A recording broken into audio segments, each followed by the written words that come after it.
Hi, this is Revati. This is my video assignment of my individual reflection of what I've actually learned so far in the course of management of IT outsourcing. Alright, I've actually attended 3 lectures, so I'll summarize what I've actually learned so far. Okay, as for lecture 1, which actually covers the strategy, I've actually understood how an organization goes about to understand what is right, whether it's actually right for them to outsource, and this actually evolves around this strategical framework, which actually indicates the operational assessment. Operational assessment is to ensure that the processes are actually matured enough to support the benchmark of outsourcing. Secondly, it would be the financial, is to ensure that there's actually financial sensibility. And thirdly is risk management, is to understand that we are able to manage and mitigate the whatever risk that might occur within the financial area or even the technical area.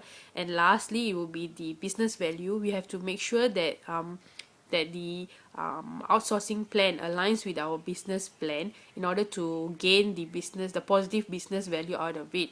Okay, the second lecture, it actually goes through the scope, and in scope of the outsourcing we understand what are we going to outsource, and how are we going to outsource. So the perspective of scopes here would be actually understanding the objective. What is the objective of our outsourcing here, whether it's actually transformational, strategical, or even tactical.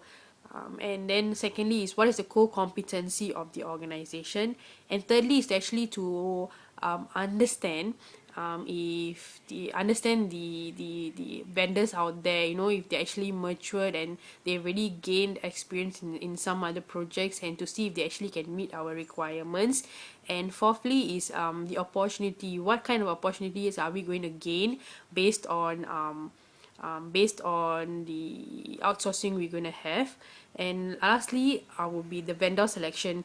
We have to make sure that we source out for a few number of vendors based on their experiences, based on their past works, as well if they can actually meet our requirements and our timelines and deadlines, and to make sure that there's actually proper communication between the vendor and the organization, so that they're able to carry it out the business processes well enough. And also have to when you're writing down the proposal, it's good to actually sit down and actually liaise with it, the cost and the cost, the breakdown of the cost, and what is going to be achieved at each part of the timeline.